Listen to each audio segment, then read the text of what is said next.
Indonesia adalah negara yang kaya akan kepulauannya.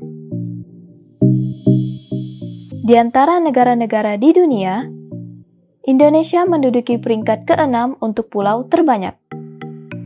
Menurut laporan yang telah diserahkan ke PBB, pada tahun 2012 tercatat ada 13.466 pulau bernama di 33 provinsi di Indonesia.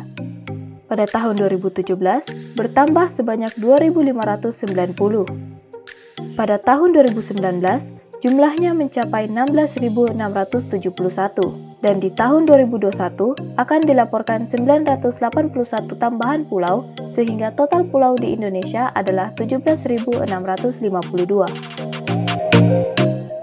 Selain dari kekayaan pulaunya, Indonesia juga kaya akan keanekaragaman faunanya.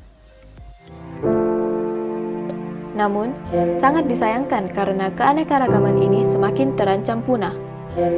Salah satu penyebabnya ialah deforestasi hutan yang bertujuan untuk pembangunan, pertambangan, dan lain sebagainya yang semakin diizinkan oleh pemerintah. Di era digitalisasi seperti sekarang ini, dapat dipahami bahwa pemerintah ingin infrastruktur yang lebih modern dengan memanfaatkan lahan kosong Indonesia. Namun, mereka seharusnya lebih memperhatikan hewan-hewan yang tinggal di wilayah tersebut terlebih dahulu, sebelum merampas habitat mereka dan memaksanya tinggal di balik jeruji besi atau yang biasa dikenal dengan kebun binatang.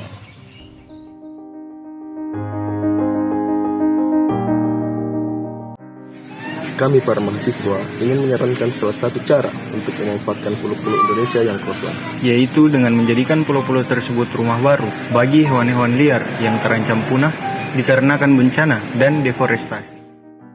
Hewan adalah makhluk hidup yang tidak memerlukan kebutuhan khusus seperti pakaian, transportasi, maupun teknologi, sehingga pelestarian hewan di suatu pulau kosong tidak akan sesulit mengimigrasi manusia karena secara alamiah hewan hanya memerlukan makanan, minuman, dan tempat untuk berlindung.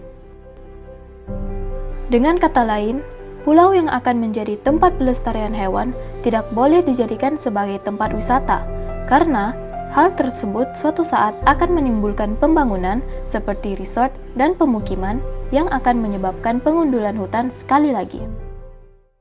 Pertama, drone yang dikendalikan oleh tim penyelamat akan dibawa ke suatu wilayah atau hutan. Di sini, drone bertugas untuk mencari satwa-satwa liar yang ada di wilayah tersebut. Pada saat drone berhasil mendeteksi satwa liar, ia akan melontarkan alat pelacak atau yang biasa dikenal dengan tracking device ke badan satwa tersebut.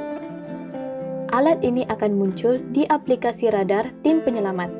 Setelah drone selesai mendeteksi semua hewan yang terdapat di wilayah tersebut, drone akan kembali ke markas tim penyelamat. Kemudian, tim penyelamat akan bergegas ke lokasi satwa yang telah dipasangkan alat pelacak.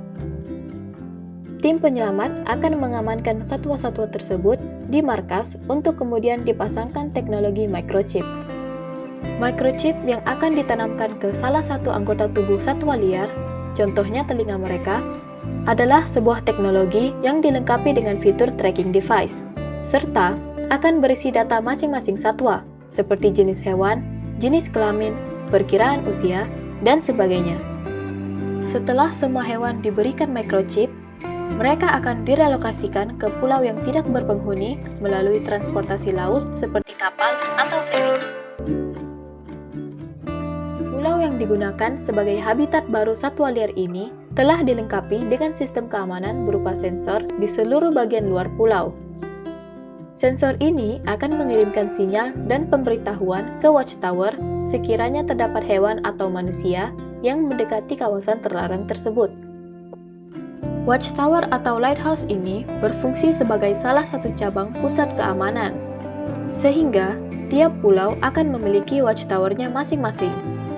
Di dalam watchtower ini, terdapat alat berupa radar yang akan menunjukkan posisi setiap satwa liar yang menggunakan teknologi microchip, serta tim keamanan yang senantiasa siap untuk bertindak jika terjadi masalah di dalam pulau. Watchtower ini juga akan memiliki dokter hewan dan alat medis seperti pertolongan pertama jika terdapat satwa yang terluka atau membutuhkan pertolongan. Untuk mengantisipasi jika terjadinya perubahan perilaku pada hewan karnivor, seperti tidak ingin berburu karena faktor perubahan lingkungan, drone yang sebelumnya digunakan untuk mencari satwa liar di hutan-hutan dapat dimanfaatkan kembali sebagai alat untuk mengangkut makanan berupa daging seperti ayam atau ikan ke hewan-hewan karnivor tadi.